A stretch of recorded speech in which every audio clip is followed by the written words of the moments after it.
So I hope the video is working and the audio.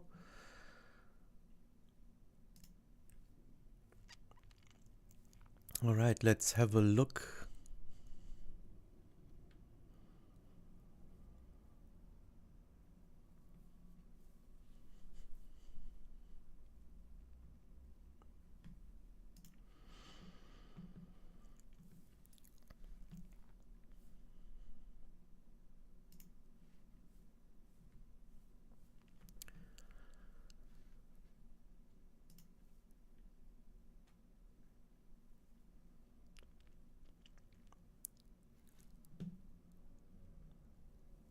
All right, I think this should be working. Can anyone say hi if they're there, just to see if the chat is also working?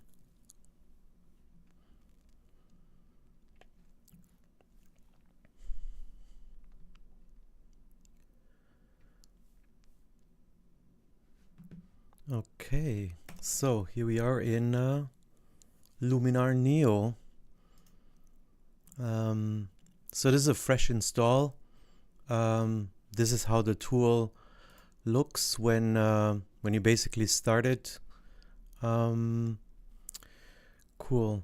So if anyone is in chat, would be nice to hear a hi or something, just to see if the chat is working, if audio is doing fine, if you see my video well.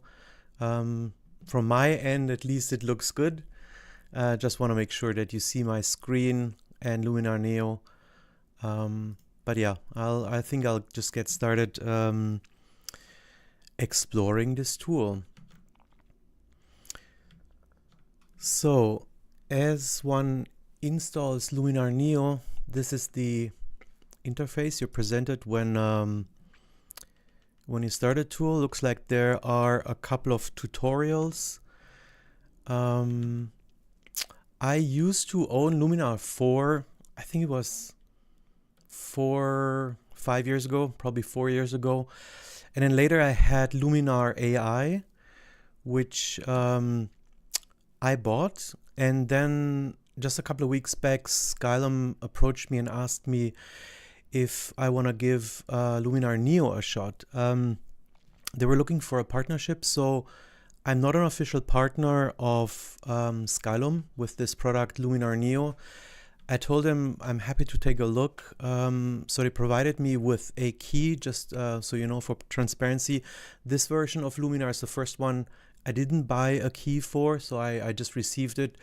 And I thought I just want to have a look, want to get a feeling for it, just to see if I like it, what it can do, what the difference are maybe between this one and catalog systems I know, like Lightroom and Capture One. Yeah, just to figure out if it's any good. What I did is, so I know this tutorial site from the previous versions. They always have this. So these are sample shots where you can go on any of them. Let's say here on sky replacement, and then they have these tutorial things like tries, right? So you click here and then it brings you exactly to a tool that does sky replacement. I don't want to use their sample tools. I mean, we can click on it and see what happens. We see at the bottom now applying sky.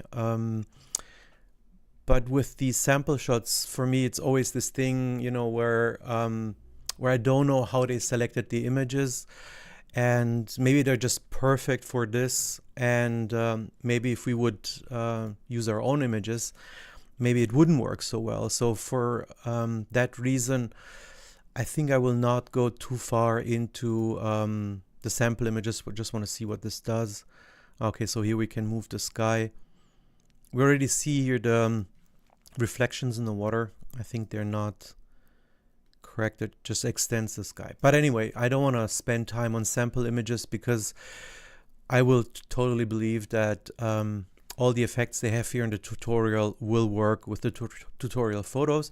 So what I did is two things. I went to Lightroom and I chose a couple of photos. I want to try some of these things with real world photos from me. And I also was in Zurich a couple of days ago, and I shot some photos at night. And I want to import those, I think 160 photos, just to see the catalog performance when I import 160 photos. So let me do that actually. So if you want to add photos to Luminar NEO, which again is like a catalog software similar to Lightroom with functionality that, for example, Photoshop would have, especially AI related things. You can do both kind of like in one tool, although they provide plugins into Photoshop and Lightroom, just so you know.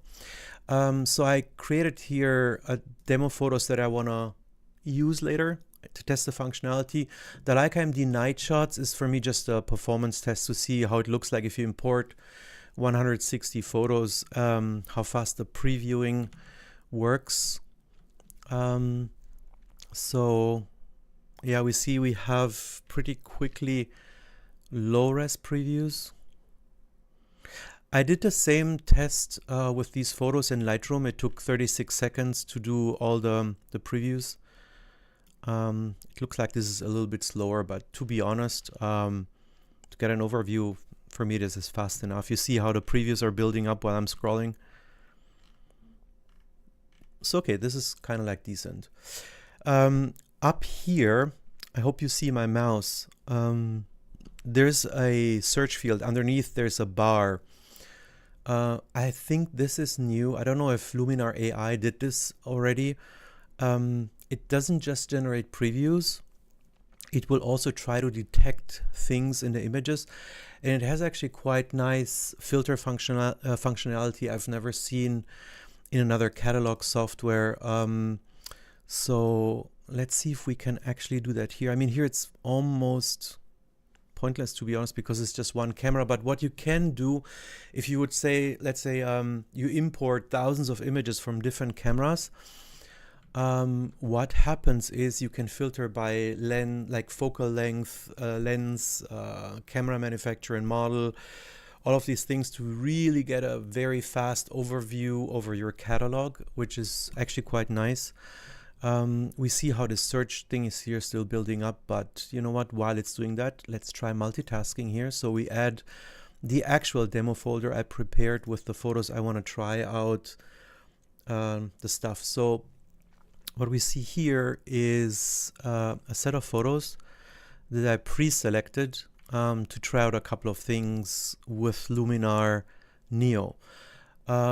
I will focus a little bit on the AI functions that they claim that the tool has, and also normal photo editing. Cool. So I see that a couple of you are live with me in the stream. If you want, you can say hi. If you have any questions, just drop them in chat. So I'll switch to the chat from time to time to see if, cool. Thank you, Rangefinder. Just to see, you know, if you have any questions. And yeah, also let me know if audio, video, anything is not working as it should. But I think so far it works well.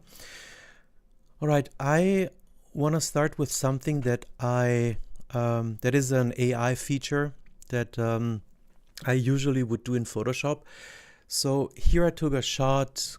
By the way, you see here the camera model, like a very old shot already, with a Nikon D70S. And what I want to try with the AI function here is to extend the wall to the left and to the right. But before we do that, I want to show you a photo I pre-prepared in Photoshop, which I used for the cover of this live video. So what you've seen is already this shot as the thumbnail of today's live stream.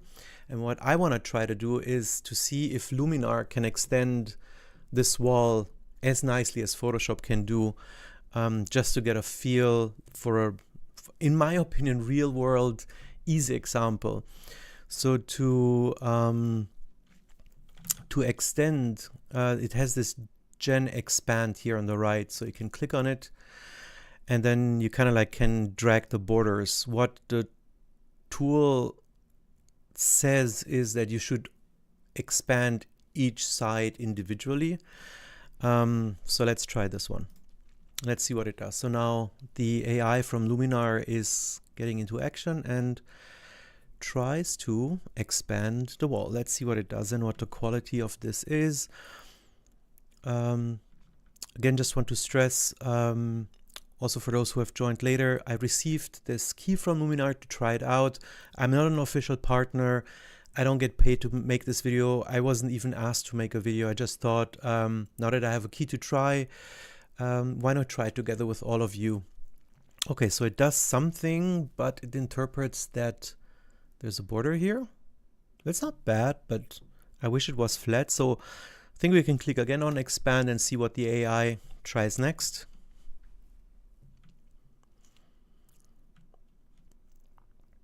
I'm also okay with the speed, to be honest. It's not the fastest thing. I think Photoshop is a little bit faster, but hey, if the results are good.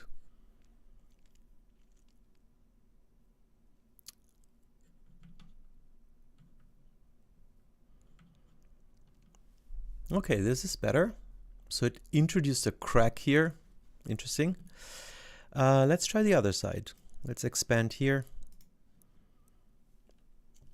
Also, if you want to know anything specific about any of the functions you see, maybe that I'm not trying, just let me know in chat, and I'm happy to click on those. And again, let's just have fun and explore together. For me, it's always interesting to see and to broaden a little bit my knowledge and my horizon on other tools on the market. You know, although Lightroom at the moment is my main cataloging tool, why not see what other tools are doing? So it really tries to do like a, you know, like a corner here, and it introduced some or made up some interesting detail. I'll click one more time and then we can continue. But in principle, yes, the tool can also do creative fills of like expand basically borders of images. It also has, actually, you know what? I prepared a photo where we can try replacing or removing objects from a photo. Let's do it. Let's do that actually next, because I want to get over with the. It just wouldn't let go of these these corners. That's funny. I'll give it one more try and then I'll leave it be. Again, the results of these AI functions or the mileage with them varies a lot depending on the photo. And I don't want to use now our time together to just expand the whole time here. But, you know, for me, having said that Lightroom is my main tool and I have this Lightroom Photoshop subscription from Adobe, I think it is important. Yeah, it went again for this. That's fine. For me, it is important to see other manufacturers getting into this AI game as well, because at the moment I think AI is so Adobe is so far ahead, and I don't know if Luminar can even compare, and we will not find out in a small live stream like this. But I think going forward for us photographers, I think it's very important that more manufacturers have AI tools and enable us to use these functions outside of the Adobe suite. I think it's good for the market. I think it's also good for Adobe that there's a little bit of competition. So I'm really happy to see that. Cool. All right, what I want to do is I want to try the upscaler here. So what I told you earlier is this is a very low-res photo from a Nikon D70S with a zoom lens, very old. I shot this in 2006, I think. The resolution is 2800 pixels by 1900. Again, this was a 6 megapixel camera. What Luminar claims to do well is upscaling. So what you can do is you can take a photo and you can drag it here in the upscaler. And you can say you want double the size, 4 times, 6 times. And if you click on these 3 dots, you can also use different upscaling mechanisms, universal, experimental, We can try both. There's a face enhancer AI. Let's click on it because there is a face. And cool. So let's try an upscaling before we go into photo editing.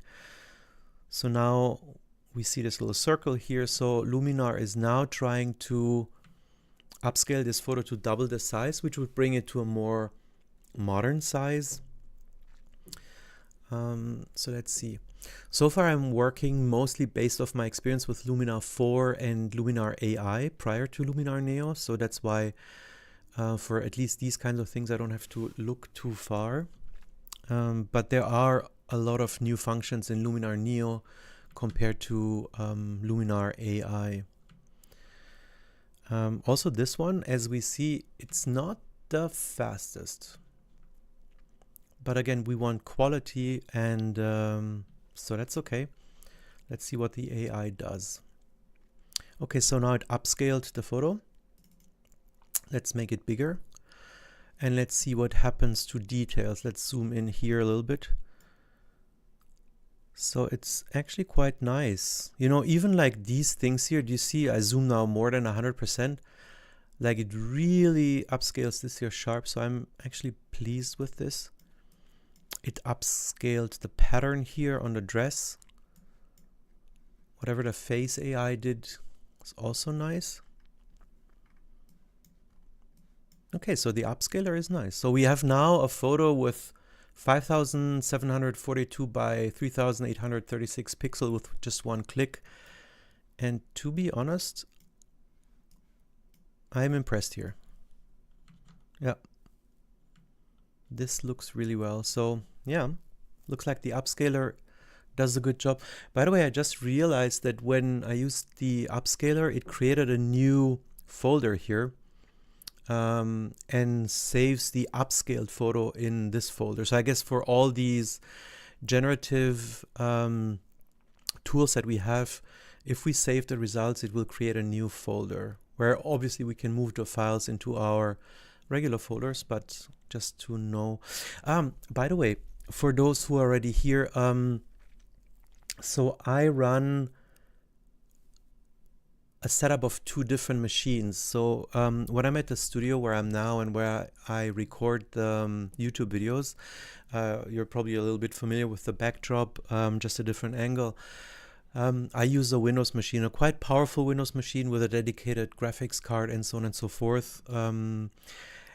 But at home or when I'm mobile, I use a MacBook Pro with an M2 Max 16-inch laptop. What I realized is that since I work off of a USB SSD card, so the photos are not on my Windows machine or my Mac, but on an external SSD card. Since Windows and Mac are using different file structures or how they address an external drive, Luminar will not be able to just take over the catalog from, unplugging it from Windows, plugging it into the Mac. You would have to re-find the photos, which is not the worst, but it's just not automatic. Photoshop, with a little trick, I won't explain it today, this would go beyond today's stream, but with a trick, Photoshop can do that. So that's actually something pretty nice. You can just move with your USB stick or SSD from one machine to the other, and it will always find your photos, which Luminar cannot do in case you also run with two different machines. Cool, but let's go back to our demo photos. Cool, so catalog. The next photo I prepared was a couple of weeks back. I did a video about the Leica M11D. Maybe some of you have seen that one. I have never shot a 60 megapixel camera before the Leica M11D, and the M11D also does not have video stabilization. So what happens with such high resolution cameras, if you're not careful, is so this is shot at 1/90th of a second. If I zoom in, you'll see that I somehow move the camera just a little bit when pressing the shutter button, and it's not sharp. right? So we have like an amazing lens here, and the image is not sharp. So I had to learn that when shooting with the Leica M11D to really hold still when shooting photos. And what Luminar can do is it has a function that is called super sharp. And this is what I want to try here. I want to see if Luminar can actually fix this with AI. So I switched now from catalog to edit up here on top, which is similar to like Lightroom when you switch to the develop mode. And we see here two things that are maybe interesting, and we'll use it later. So if you open a raw file, which this is, you have a developer, a raw developer, where you can do your basic adjustments directly on the raw file before you do anything else. Now I don't want to edit this photo for this photo. I just want to see the super sharp, but later we'll use the raw developer, then do edits, and then we will see how this module, which is called develop raw, will disappear after the first edit. So this is just something from a workflow perspective that Luminar offers. When you open a raw file for the very first time, you can go into this raw developer and do your first edits here. But again, here we want to try super sharp. So super sharp looks like this. There is basically, again, a drop-down menu. You can select what type of blurriness you have. Here we don't have the typical motion blur, so I'll use universal. There's no face, so we don't need face enhancer, and I'll do a low super sharp. Let's see what it does. So here again we get this animation. It's it's kind of like an AI thing, or proclaimed AI thing that is going on now. So let's see what the results are.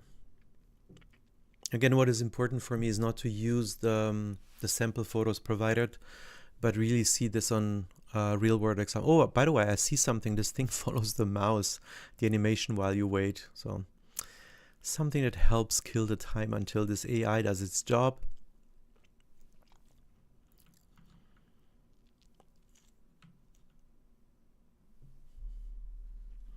These things take a little bit longer than I thought. Oh wow, but the result is pretty amazing. I hope you see this as well as me on YouTube. What Luminar can do, by the way, is like whenever you do a change, these tools have this little eye symbol here on the right, which is a quick preview. So if I click and hold the mouse button, I see the original. So now I pressed it. We see the blurriness, and if I let go, we see the super sharp. So super sharp is actually really, really good. So the upscaler worked well. Super sharp is amazing. I go beyond 100% just to take a look at the leaves. It's actually very nice, the sharpness. Let me click the quick preview. See how blurry it was before I clicked on super sharp? So you can kind of like make out the individual leaves, but they are blurry, and super sharp really brings them nice and crisp. Yeah, so super sharp looks like this works also very well. By the way, as I told you guys earlier, that as soon as you apply a filter or you do something to your image, the raw developer goes away. So see, now we have this develop here, but the little raw sign is gone. So we can now develop on this edit, basically. Okay, cool. So generative fill, kind of like, okay, I need to play more. Upscaler does a really good job, I think, and super sharp, at least on this photo as well. Actually, I have another photo here that I want to try super sharp on. Let's try this. So here we have me shooting like with the Leica MD on waist level while walking and hitting the shutter button. So let's see what it does here with super sharp. And here I'll use motion blur just for the fun. Let's see how this works. And then last but not least, I want to try the object removal. Just to see how well it removes objects.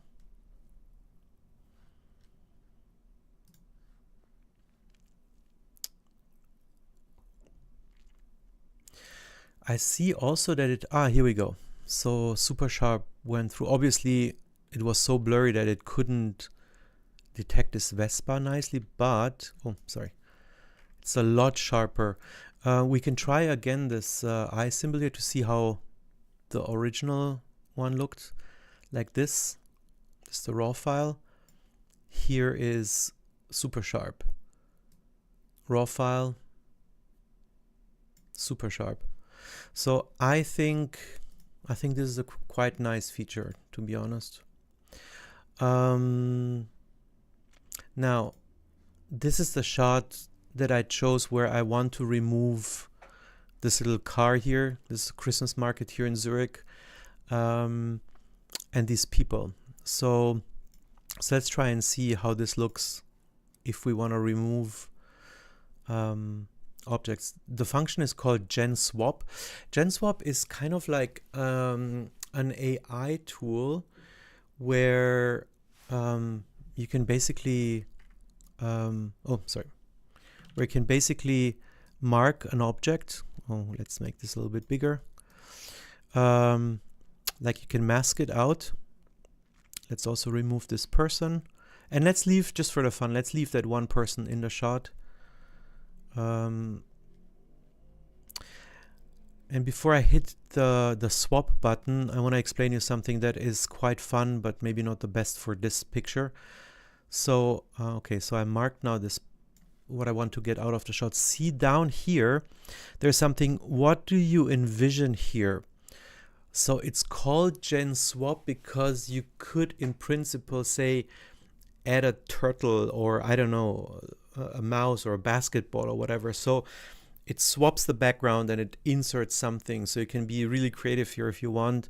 For me at the moment, I don't want to swap it for something. I wanted to remove this object and I want to see what it does with the background. And since this is an AI in the end, it will make up something. So let's see what it comes up with what it replaces it and how good it is at doing so.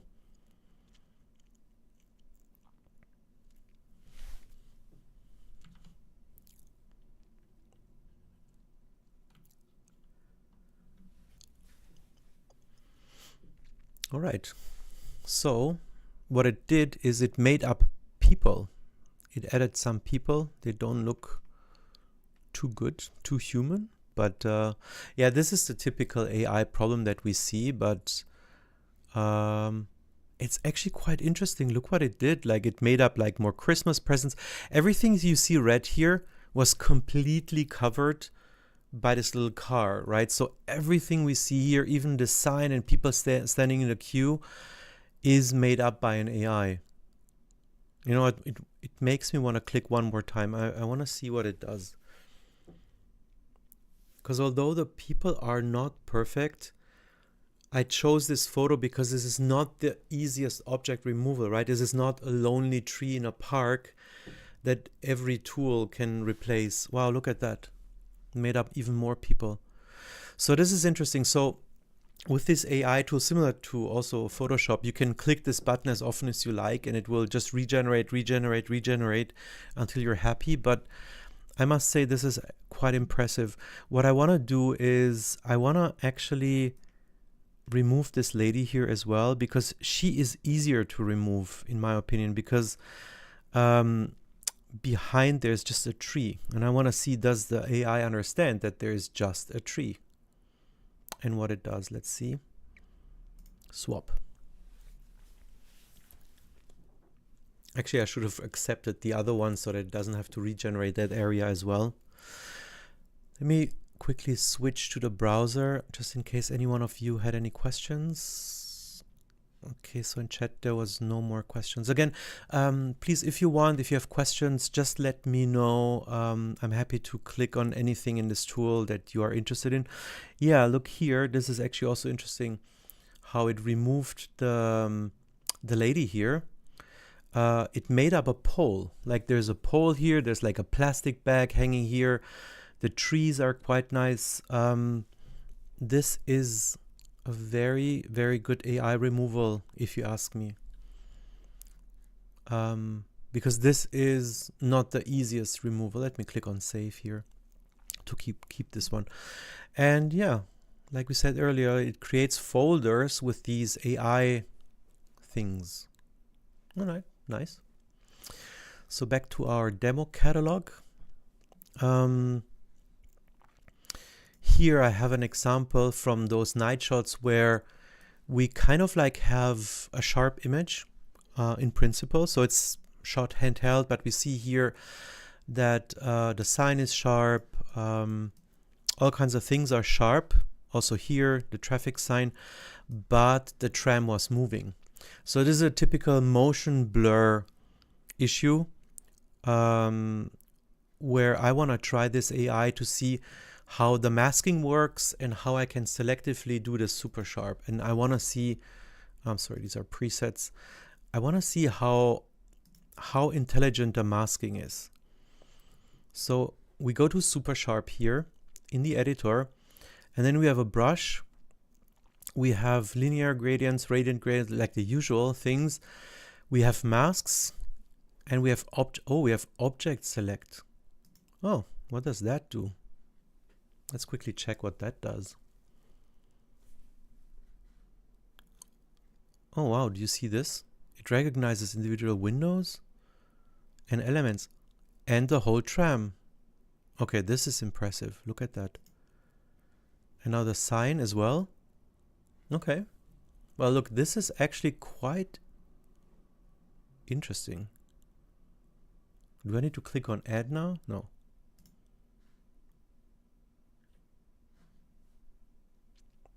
Okay, I don't know if I had to click on add, but this object recognition was actually very impressive, to be honest.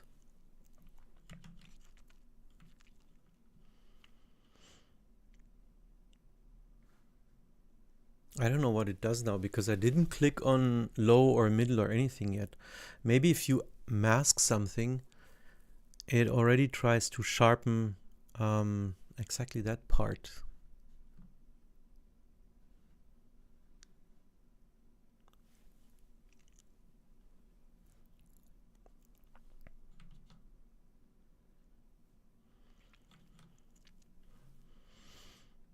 Again, it's not like lightning fast.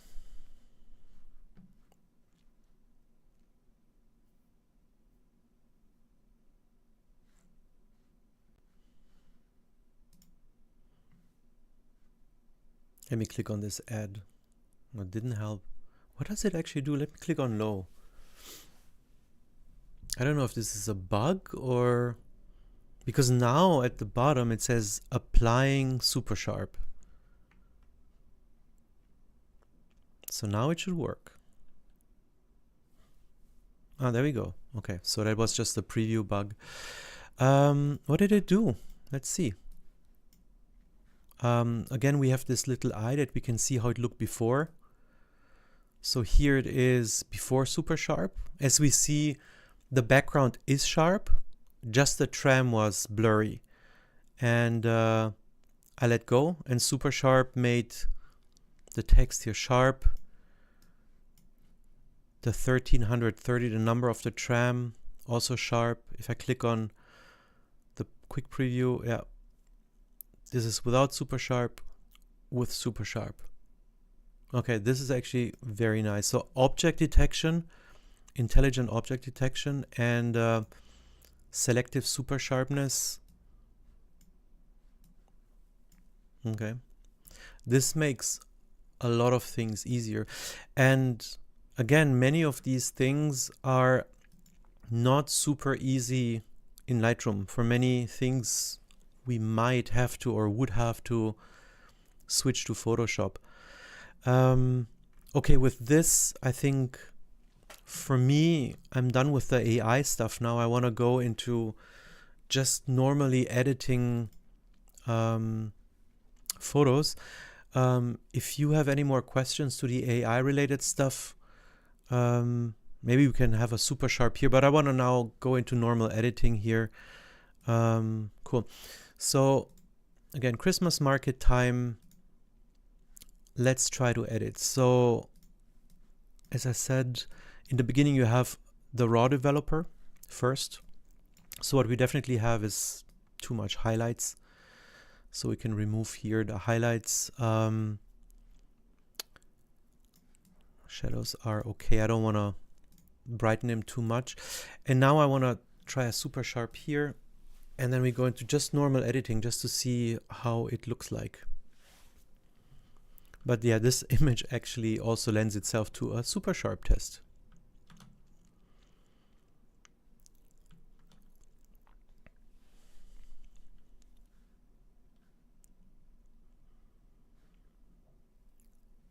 Wow. I don't know how you feel, but this is really amazing. Look at that. It's really, really nice. Okay, so super sharp is definitely something to... Let's actually check here. Because this is always critical stuff, like this blown out areas. Let's see how it looks before super sharp, after super sharp. Yeah. Okay, so this is really interesting. Yeah. Cool. So it also has something that is called Enhance AI. Let's try that. I don't know what it does actually. Let's see if it enhances details at the bottom. Well, okay. So it tries to flatten the whole image. Maybe not the best photo for AI accents. Okay. Let's crop. So this is how the cropping tool looks like. Also, I mean, kind of like familiar. There's a composition AI. Let's see what that does. You know what the funny thing is? Oh, wow. I'm curious now. So this is the composition it suggests. 20 years ago, I used Picasa, and I made a YouTube video also a couple of years back on me shooting in, 2-3 years ago with the camera I used back in the days and editing those newly shot photos with Picasa from back in the days. I don't even know if Picasa is still downloadable, but I have it still in an old virtual machine.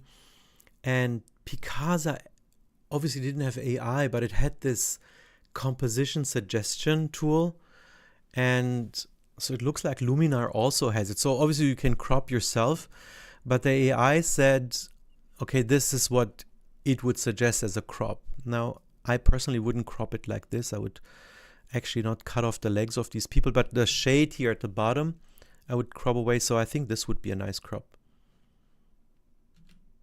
That's quite cool. So that's like a fun discovery of this tool. Actually, you know what? There is another thing here on the right that is a little bit too much of, there we go. Let me just quickly check in the browser if any of you have questions. There's one. How is super sharp versus essential sharp working? That's a good question. So, I mean, Luminar claims that super sharp has this little AI symbol here, some kind of like AI magic. I have no idea what it actually does, but what I can tell you is on the Leica M11D photo, like this one here, where I applied super sharp to these to the leaves. Oh, here we also see the loading times of a 60 megapixel photo into Luminar.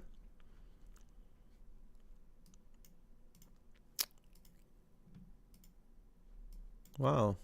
Is this also a bug or a feature? I'm still in the preview. Okay, so let's say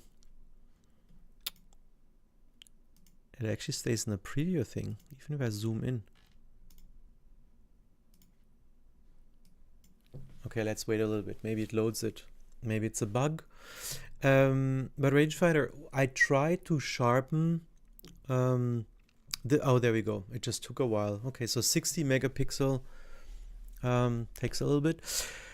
I tried to sharpen this here with Lightroom at least. I didn't try it in Photoshop. I don't know what magic Photoshop can do, but I must say I didn't get such a result from Lightroom's, let's say, sharpness tools. And if it can do it as well as Luminar NEO, then you need to do more magic in Lightroom than that I may be able to do in Lightroom. And here it's basically just one click. So, but technically, I think this is a really good question of yours, Rangefinder. Technically, I don't know what Super Sharp AI actually does. What we know, I mean, just from the UI, if I go back to the image I just edited, I mean, it has this motion blur and universal, and then it has low, middle, and high, probably depending on how sharp you want to get your photo. But obviously this masking, right, that I showed you earlier, you can really mask selectively, which it really had a good object detection earlier. I don't know. I would say if Lightroom or Photoshop can do the same, from my experience, at least it's not that easy as click on an object, say super sharp, and it does it. But yeah, let me know in the chat if you know, or if you have the feeling that it's also just with one click that I may not know in Lightroom. Also, like while editing, I must say the speed is quite okay. Like moving, these are raw images. They're not like tiny files. All right, going back to the next photo.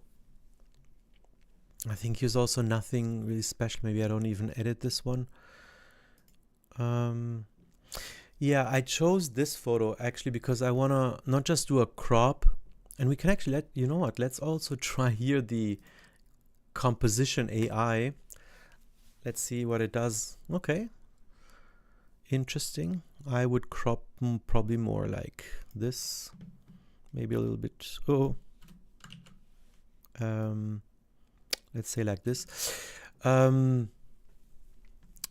What I want to try here is to see how I can correct the perspective.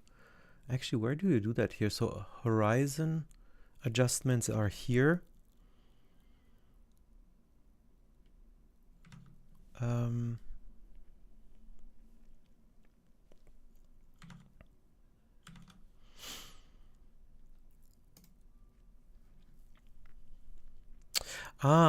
I just saw the chat range. You mean this sharpness here?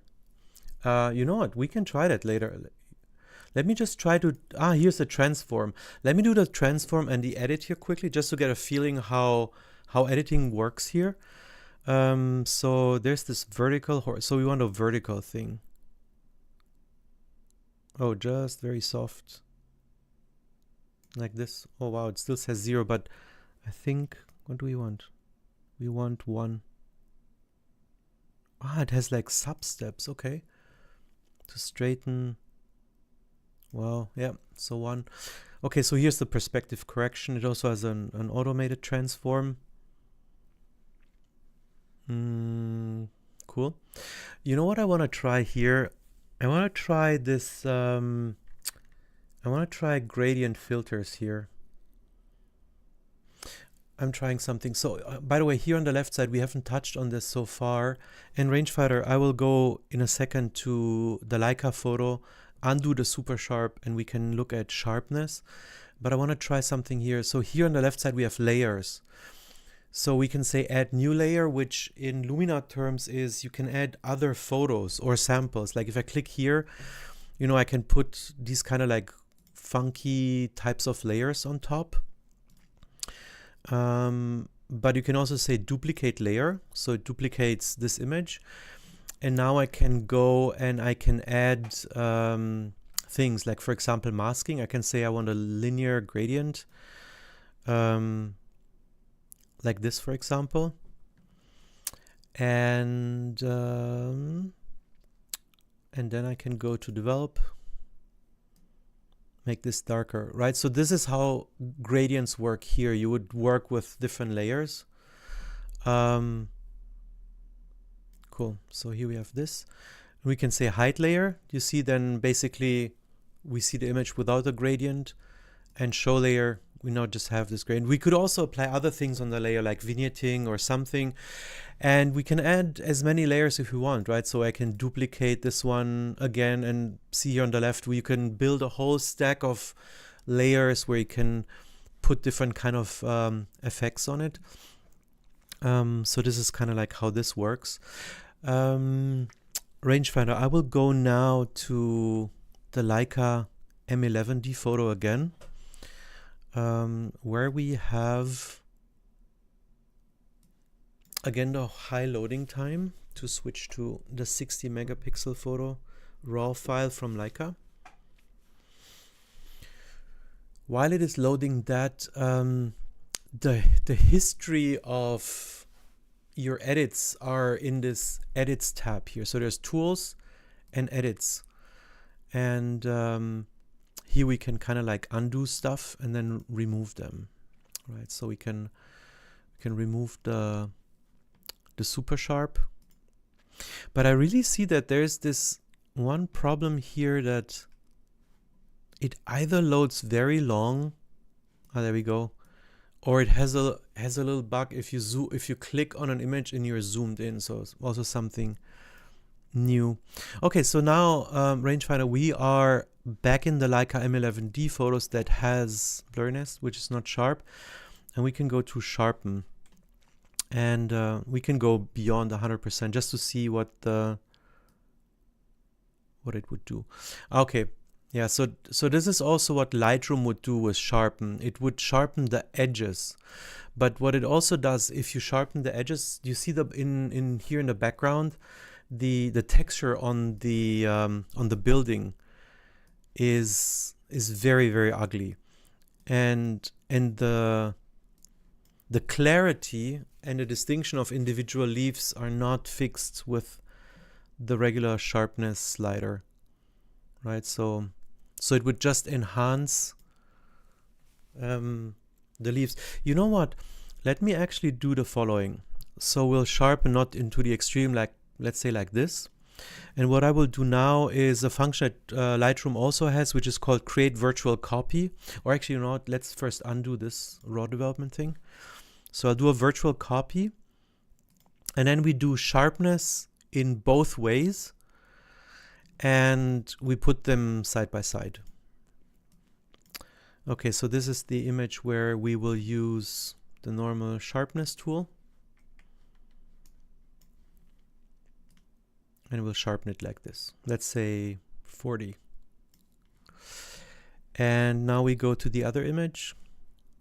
This is a really cool test, Rangefinder, thank you. Oh, now the loading works well. And now we go into super sharp, and low was actually okay. We didn't need medium. I don't actually know how much you have to mess up your image to even go to middle or high. But yeah, let's check that out.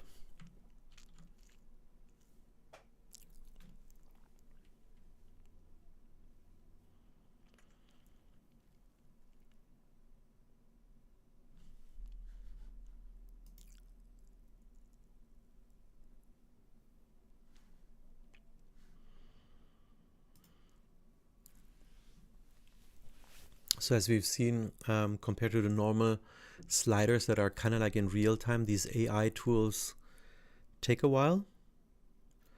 But my guess is that this super sharp is a lot cleaner. Yeah, there we go. All right, so here we have now super sharp on low setting. And here we have sharp. Now, can we actually put both of these next to each other? I don't even know. Wait, compare. But this is probably before and after. What is this here? Film strip. I have the feeling we cannot put them next to, or at least I don't know how to put them next to each other, unfortunately.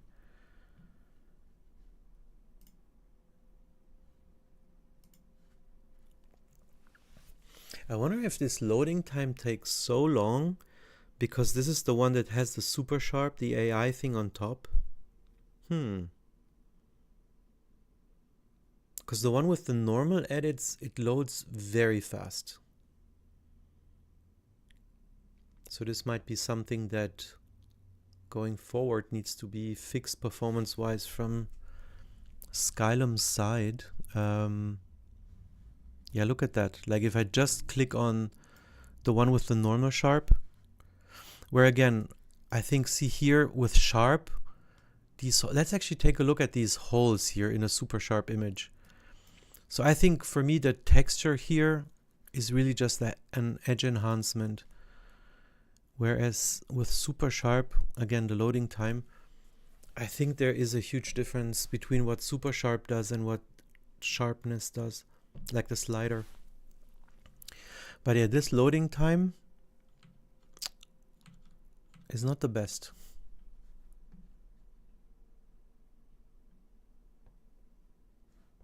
But yeah, let's wait.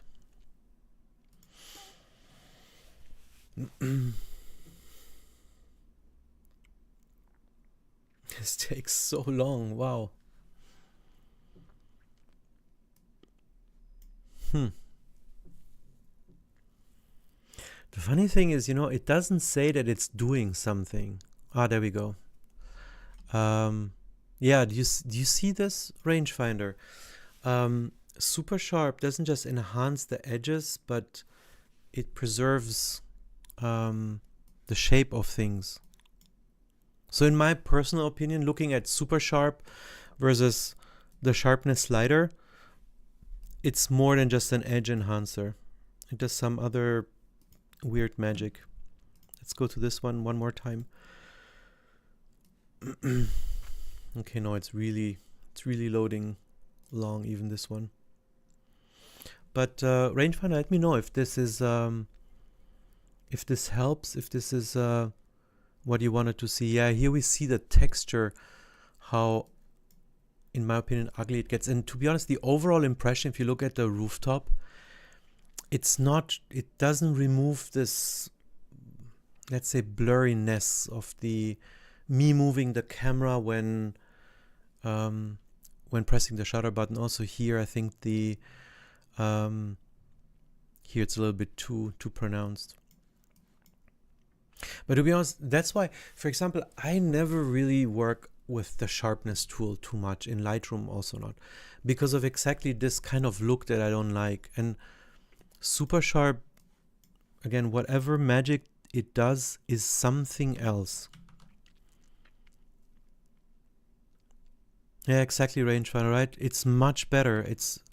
I'm also very surprised, because also here we see how it's still blurry, although we cranked up the sharpness to 40, like half. Yeah, so that's actually, I also must say, I'm quite impressed by super sharp.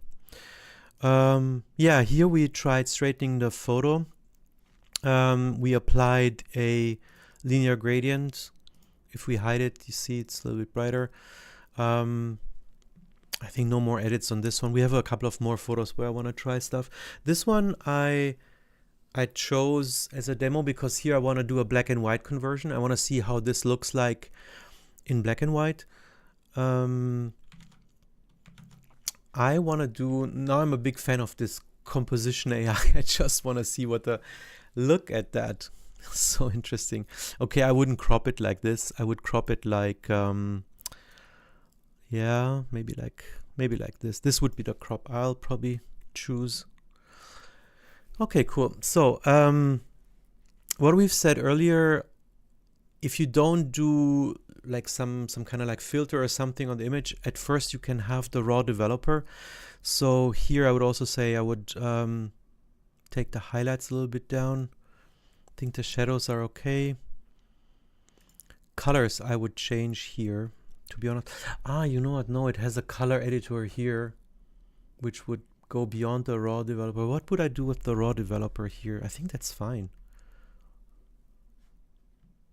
This is really something that I'm often impressed, you know, like when you walk around with the Leica MD and you don't have the display, shooting at night is not super easy, but this light meter of the M with the center weighted light metering is so amazing that this shot, I mean, this is straight out of the camera, pre-edit, right? It's so balanced. It's really cool. So it's very easy to shoot with a Leica M at night. even, yeah, without a display. So again, I think with raw, I'm fine. Let's see, how do you convert this to black and white here? Okay, it has a black and white module. Convert to black and white. Oh, you know what? Before we do that, no, I'll do that later. So as with Lightroom, when you convert to black and white from a true color photo, you have still access to the color channels of the original file. So, you know, the tree was, let's go back. So the tree is green. We have some red on the lady, a coat a little bit further on the right. So what we can do now is we can emphasize or de-emphasize certain things. So let's work with the tree first, right? So it was green. We take green, and then we have luminance, which basically will make the tree darker or brighter. So see, we can. Oh wow, it's very subtle.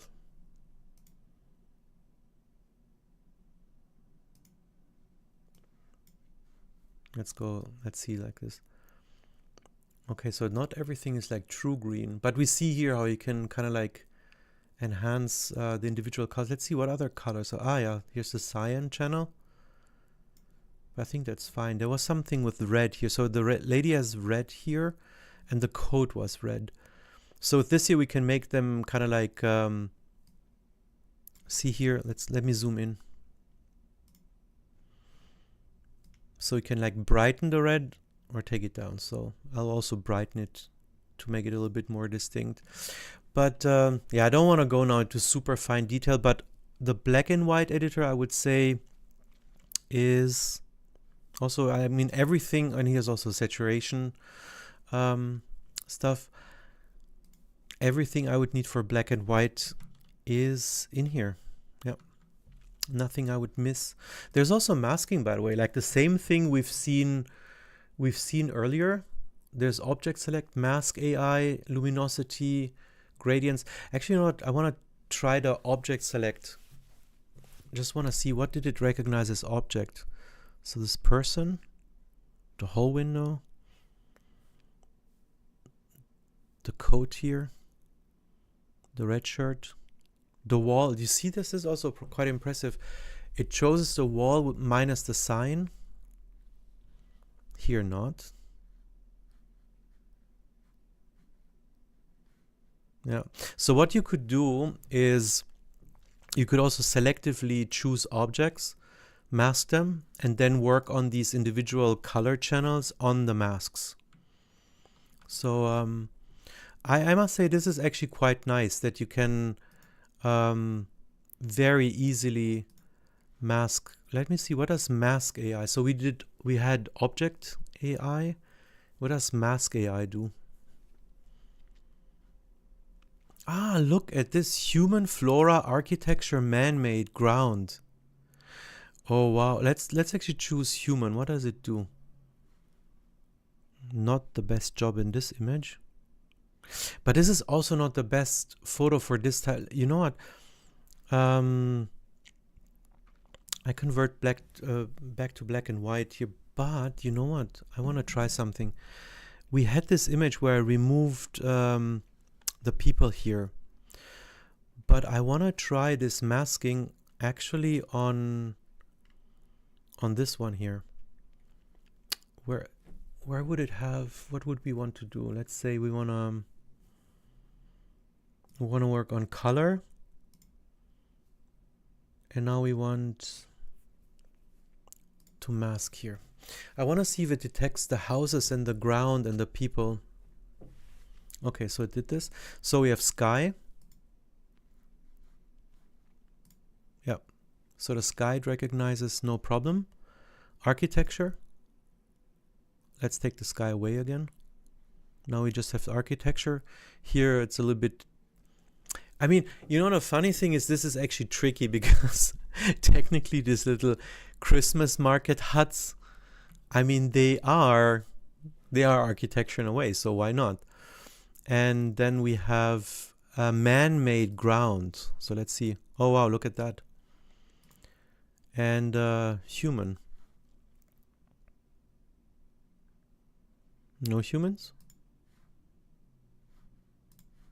Okay, it didn't recognize these people here as humans. But this is cool. So Mask AI basically detects objects in a frame.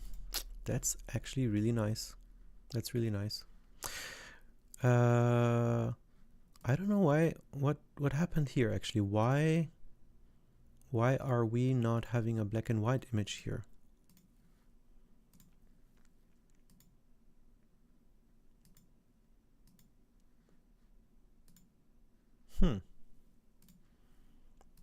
Okay, so somehow our masking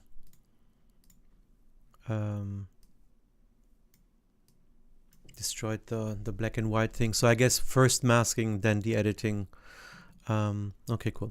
But yeah, so let's say black and white editing is also nice. Good. What else could we try? So here's like highlights. Just a typical, right? I mean, here we can remove the highlights, nothing very special. I'm actually curious, what is the composition AI doing here? That's actually quite nice. Yeah. You know what? It has a denoiser. We can try denoise, but to be honest, I don't even know what do we have here. We have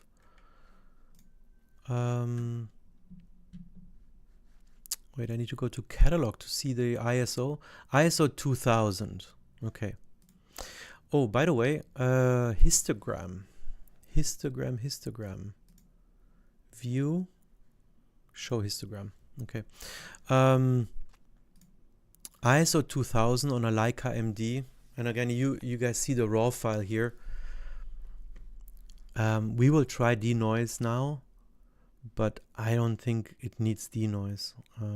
But just for the fun, I want to see how denoise looks like. Okay, I would say this is just the usual. So here it gets more noisy, here less noisy. It does a good job, but to be honest, like with ISO 2000, I undo this. I wouldn't denoise a Leica MD photo at ISO 2000. It's not enough grain. I think the grain is even like it gives it more character than anything. Cool. So I guess that's it. What do we have here? Again, my new favorite, composition AI. Here we do a very boring in the middle composition. You know what is this noiseless raw? Again, we don't have enough noise from the Leica chip here, but I want to see what this noiseless raw is. Advice: use middle adjustment for this image.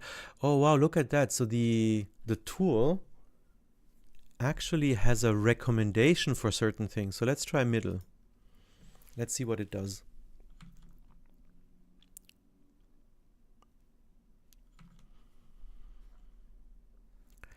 Okay, so let's go and click on the eye to see how it looked before.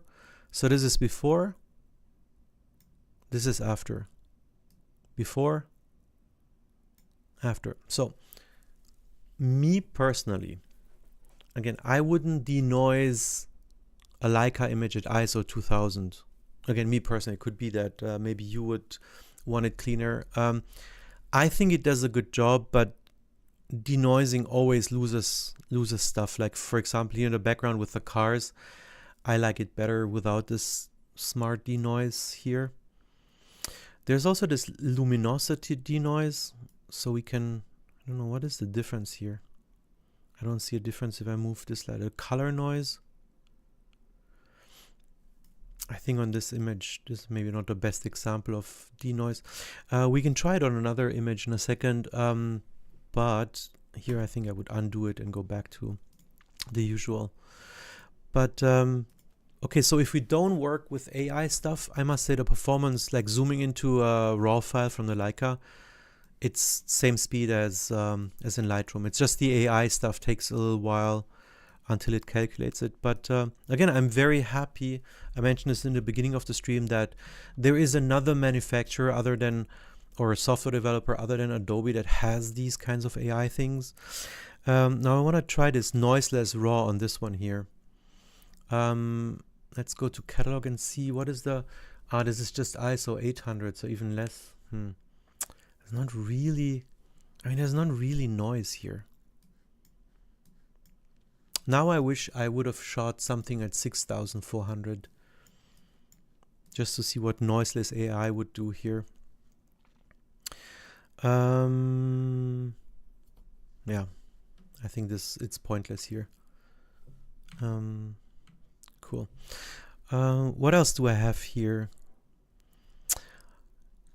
Oh yeah, let's actually see if it can straighten this photo here by itself. RAW developer first, always first. Take a little bit of highlights away. Here's this transform.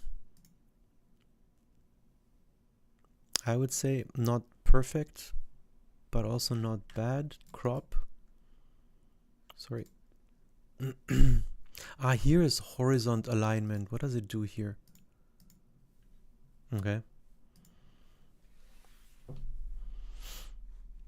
The crop is almost good. So this is the crop. I would, no, actually, you know what? I would want to see the magazines there at the bottom.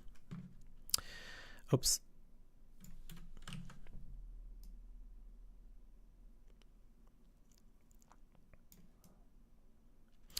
And now I would rotate it by hand here. This is exactly like you would do it also in Lightroom. Then again, from an editing perspective, how this works, if you want to add gradients, you duplicate the layer and then you go and say, sorry. No. Layer properties, here we go. Masking, linear. I want to just darken the top here a little bit. Develop. Take the exposure down. There we go. Yeah, so look, what I'm doing now is just like the usual editing you would do also in Lightroom. I think what is nice in Luminar NEO is these categories, favorites, which I guess you can add. Yeah, you add to favorite. So over time, when you figure out which ones you use a lot, oh, and you can collapse them. Okay, I also didn't know that. Over time, you'll find your favorites. All your tools that you need are here on the right side. Yeah, here you can erase stuff. Structure. What is structure? Let's zoom in a little bit. Oh, wait. Let me zoom out because structure, I think, changes the overall. Okay. So this is nice. Yeah, the color editor. You know what? What I do, maybe a tip for those who also shoot a Leica and maybe the, especially M240, M262. What I do, and I'll try it now on the Leica M11D, which is the Leica M11, is when I get these raw files like here, right? So this is completely unedited. What we quickly can do here is in develop, we do the white balance here. Let me get some gray. That's okay. What I don't like too much about the Leica colors, but this is just personal preference, and maybe you like the changes I do as well. I usually go to saturation and luminance, and I will do a couple of things. So in luminance, what I often do with Leica raw files is I make the greens a little bit darker, maybe like this. You would barely see it, but I promise you the overall impression will be completely different.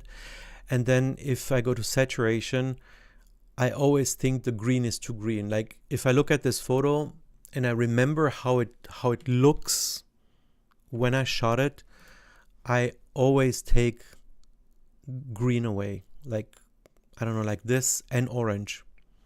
The wall is now very yellow. And so with luminance green, I made everything green here now a little bit darker, but again, just tiny bit. And I took the saturation of the green and orange a little bit away. I think if you photograph faces or nature, I would recommend trying it out. I can click again on this quick preview that you can see the difference. I don't know how well you can see the difference on YouTube, but I'm pressing the button now. So this is how it looks, the raw file unedited. And this is how it looks after you change the saturation and the luminance of green and orange. For me personally, I think this one as it looks now is a lot more natural than the straight out of camera green and orange. But as you see here, it's like really quite extensive what you can do. Oh, by the way, you know what? I didn't have the histogram on earlier. What I usually do is I enable the highlights and shadows just to see where we might have problems with an image. So here we see that the sky is obviously blown out, so we could bring like the whites down and the highlights, right? And now we also see a little bit of structure here from the sky, and we don't have like shadows, like dark areas that it marked. But there's also a photo editing tip. Maybe if you don't do it, I think it's worth to enable this highlight and shadows thing. Yeah. So here it looks like this. So we also have a highlights problem. Oh, sorry, this was the wrong slider. Here we have a lot of highlights, a lot of whites. Can't fix them completely. Yeah, I don't know. What else could we try? I think I'm kind of like through with the things I wanted to try. Here we go. Here we have also shadows, which we can brighten a little bit. But yeah, I don't want to remove it totally because it would destroy the look, right? We don't want this to be completely bright. Yeah, but what I see is actually nice. So let's just quickly go through what we can do in Luminar. So we have noiseless raw, where we can remove noise again from the photos I shot. I wouldn't remove the noise now here. We would have to have a lot more grainy shots for that to make sense. Super sharp, I'm very impressed. Develop raw is the develop mode where you would have exposure, contrasts, also a smart contrast, blacks, whites, colors. You have the curves, you know, like, let me zoom out. Many people like this S curve. Let me show you this how it looks if we do like a small S curve. So the typical here, also the channels, like you would know it from Lightroom. Same thing. We have the normal sharpness slider, which I mostly not use. Noise reduction. Optics, that's actually something, I don't know, what is that? Auto distortion correction, auto fix chromatic aberration. Okay, so this is interesting. With the Leica lenses I don't have this problem too much. Let's actually see if it does anything. But it's actually cool that it has an auto fix chromatic aberration here, which, yeah, it doesn't really do a lot with this lens. Auto defringe, yeah. Again, I think depends on the camera and the lens that you use. You have devignetting of your lens here also. Again, the Leica doesn't have, or the Summicron I used here doesn't really have this problem that I would touch it with the optics here. But it's good to know that you can do that. The transform is basically, you know, this perspective correction, which you can do here. With erase, you can erase objects. You can have select, deselect.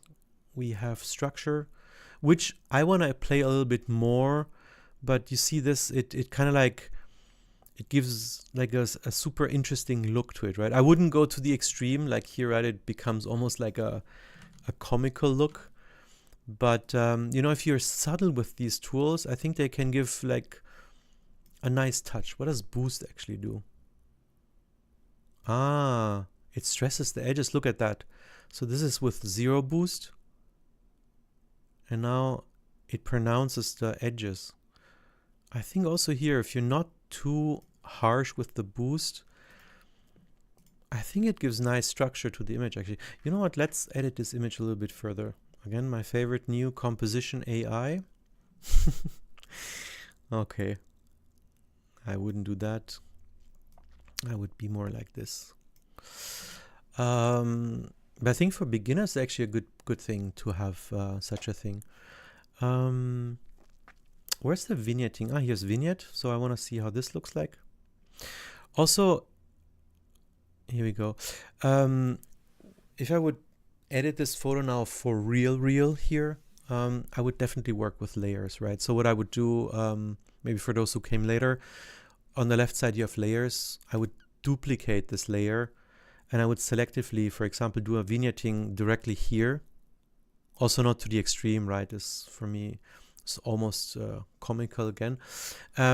Just to have the edits only on this layer. And if I want, I can hide the layer and, you know, continue here. And you can have as many layers as you want. But yeah, so I would, in Luminar, I would definitely make use of layers for specific edits. When you are within a layer and you want to know what edits you've done, on the right side there's edits. So what we've done here is we have noiseless, develop, we use structure a bit, and now vignetting, although we put that in the layer. So here you always have the history of edits, and then you can touch them again, right? So we can go back to develop raw and, you know, change things. Then it has some features that I want to show you just so that you are maybe aware of them. But you can add sun rays. Again, maybe for this photo it doesn't make any sense. But oh wait, where's the sun now? Didn't do a sun here. Let's say in nature photos you could position the sun somewhere, and then you could you can basically add a sun. Yeah, it doesn't do it here on this photo. Okay. So let's remove this. So you could add a sun and then you can generate these funny layers.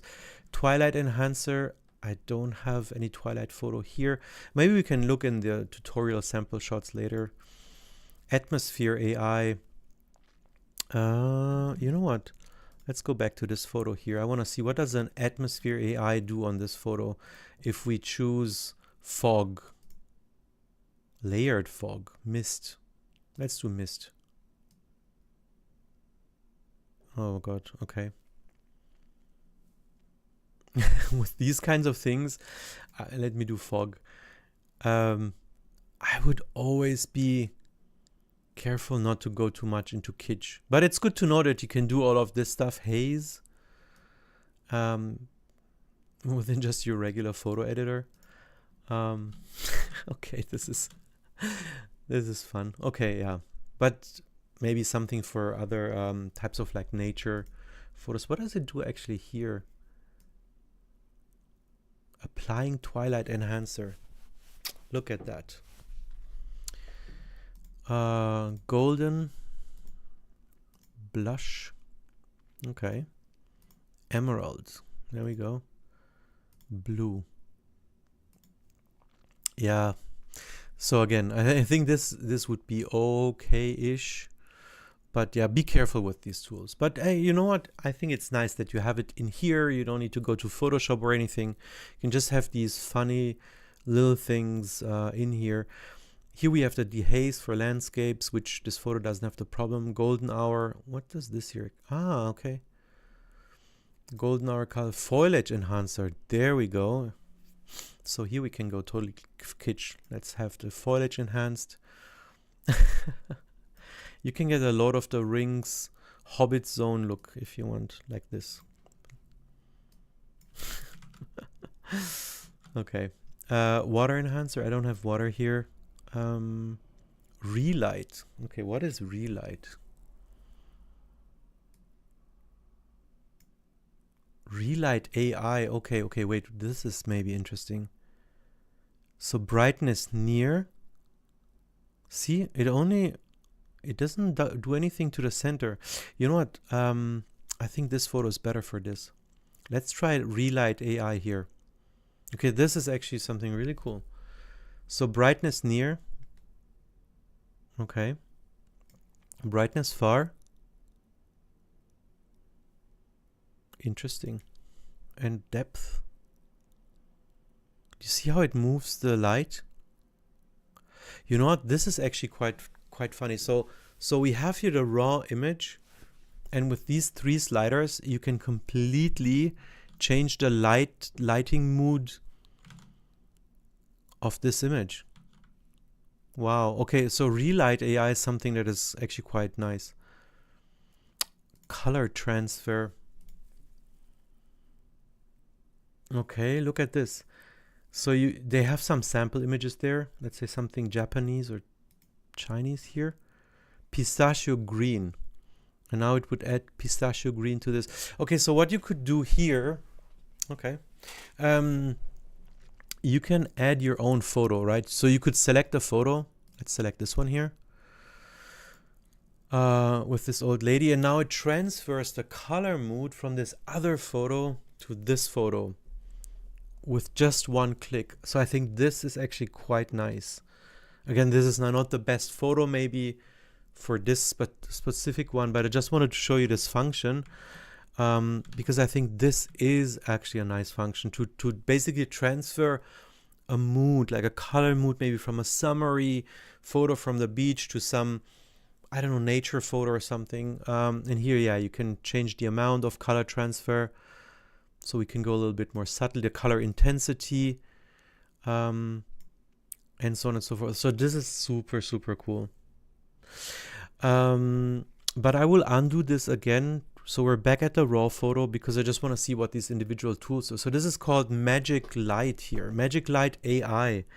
So let's see what the Magic Light does. So we go intensity up. Oh my God, look at that. Okay. Oh my God. Let's quickly close this here. So what it did is it created these little stars here, sparkles. Okay. Let's remove the magic light again. Sorry. Okay. Maybe you need it for some look, I don't know, dramatic. Okay, so this is basically playing a lot with the contrasts. So that's interesting. Mood, what can we do here? We can choose a lot.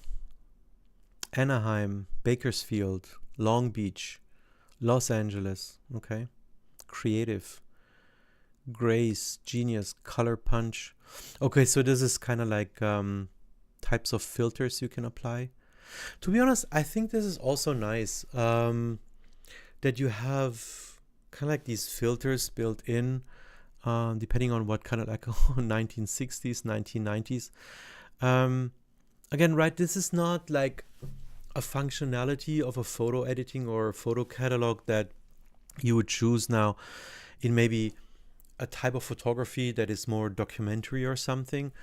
But again, I think we should never forget who does this tool address, right? So I think the super professional who does basic edits in in Lightroom and then switches over to Photoshop and spends 4 hours on tweaking stuff or maybe creating these LUTs by themselves, you know, like a smoky look or something. Obviously that will be more powerful, but if you're not into heavy Photoshop editing, but you still think Lightroom is a little bit limited with the editing functionality, not the catalog and all that stuff, that's amazing. I think it's pretty cool that they have this here just built in, so you can change the mood. There's toning as well here, shadows, highlights. Let's see what it does here. So let's say, what does it do to the highlights? Nothing really in this photo. And to the shadows? I think it must be something very subtle with this image. Mate. Okay, yeah, so this one basically, you see how the blacks become more grayish. So this is the straight out of the camera look. Again, beautiful dynamic range. But here, yeah, you can get this more grayish look. What else? Neon glow and kitsch. Okay. Nothing I fancy too much, but again. Where were we? Mystical. This gives it this also, I don't know, I always call it this Lord of the Rings look. I don't know if you know what I mean, but in Lord of the Rings there was this glow whenever they were in this Hobbit zone. I'm not a big fan of this effect, but again, if you like this, oh, here's glow itself. It's even more. Yeah, there's a blur, film grain. Let's see. Okay, you know what? This actually, this is now super exaggerated. Let's go a little bit less. Let's say 29, 30, whatever. This is a nice grain, to be honest. This is a nice grain. You can change here the size and roughness. And again, we have always this magical masking objects, so you can selectively use film grain. Okay, so these are the creative tools. I personally, from what I've seen now, I would maybe use Relight from time to time, but the rest for me is, from my photo editing, too much kitsch. But nice to have. Then portrait, we have nothing here, but you would have the usual stuff. You could change like the studio mood, like through Studio Light. Portrait bokeh, I guess this would take faces and then blur the background away. Face AI. Face light, slim face, you could change eyes. I mean, we can't now because we don't have any face here. Skin AI, detect skin defects removal, so I guess also AI, so I guess this would do it by itself. Body AI, shape, abdomen, high key. So I think with like portrait shots, I would at least give it a try, because like most of these, like if you look at portrait, it says portrait bokeh AI, face AI, skin AI, body AI. So here Skylum added some funky magic to these things in Luminar NEO. So definitely worth a shot. There's something professional called super contrast. Okay, highlight contrast, highlight balance, midtone contrast, there we go. This is actually quite nice. Shadow contrast. Yeah. Okay, so this is really nice. I don't know why it's called professional here. What else do we have here? Oh, sorry, in professional. Color harmony. Brilliance, warmth. Let's zoom out just to get a feel of what it's doing overall.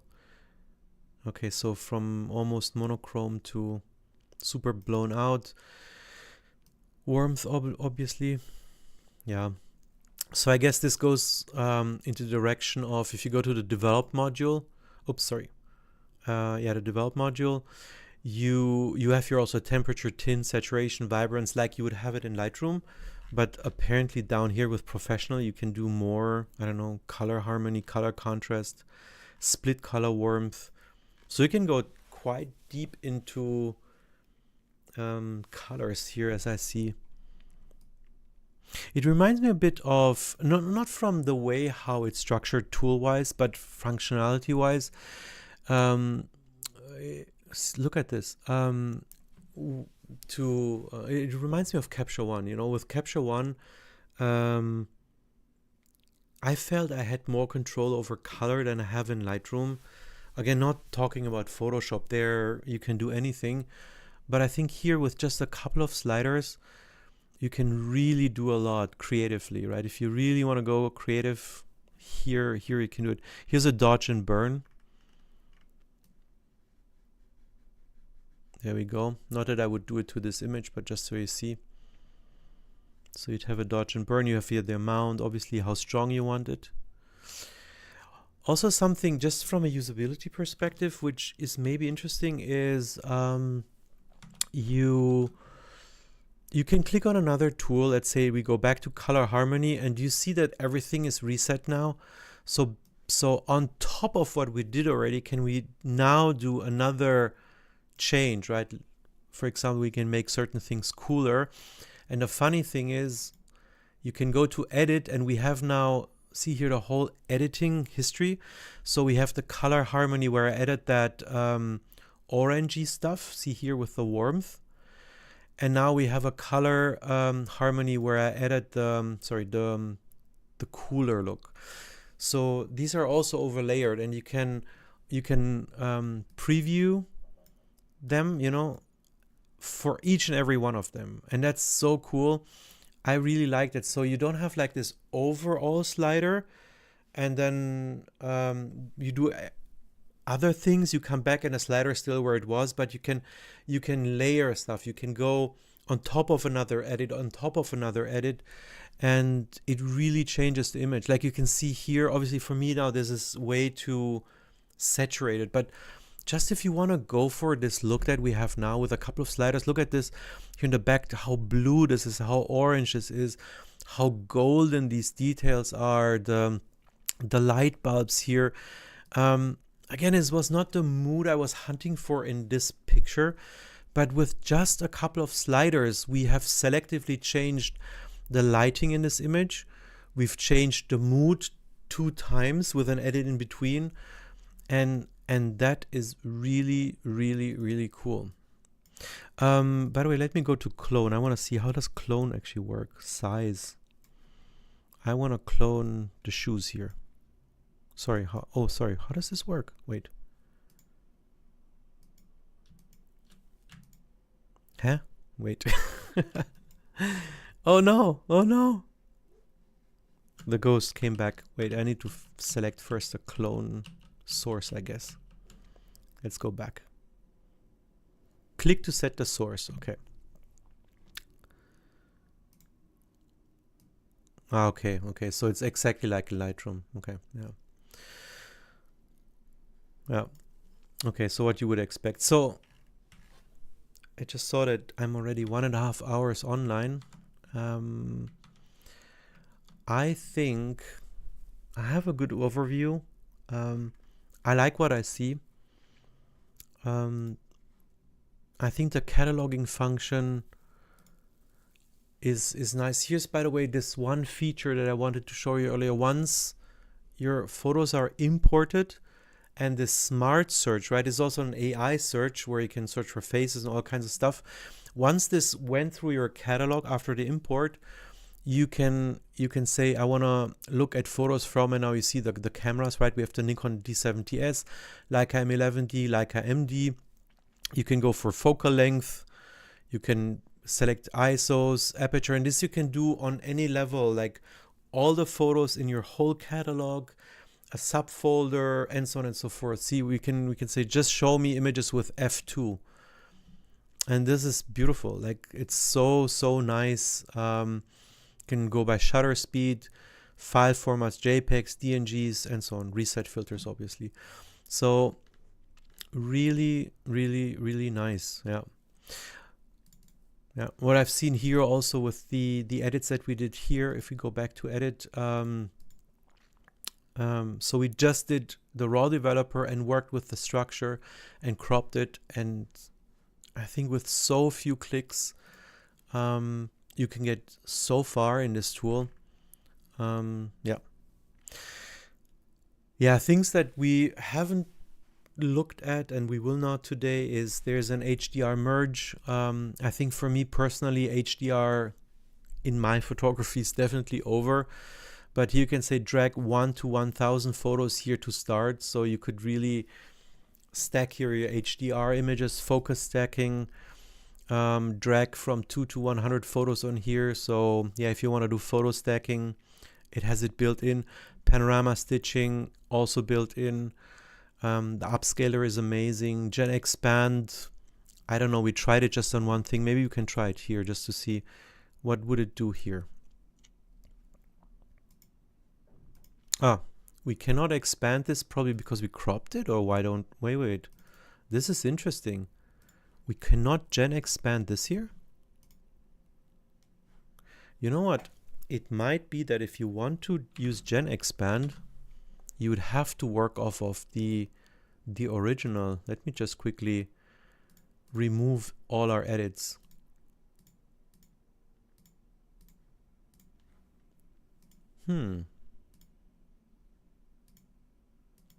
Okay.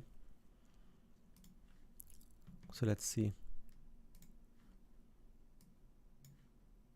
Why can I not expand this image here? Let's try this one. Here we can. Okay, this is weird. So what criteria is there that it wouldn't want to expand this one here?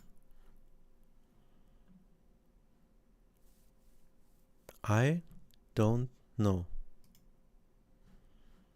Just want to quickly see if it generally would expand the crop.